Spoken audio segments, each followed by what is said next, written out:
Families who visited Fort Knox this weekend were given a glimpse into the past. The Fort Knox historical site hosted its annual Civil War enactment, which ran from 9 a.m. to 6 p.m.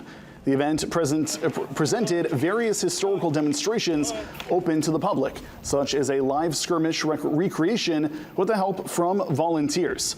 Other live demos included fort operations as well as camp life during the time period.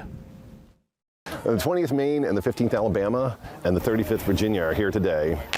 Fort Knox is an excellent example of third system coastal defense fortification, right, of the period. And now you add living history to that. You get real people in here and it kind of brings history to life.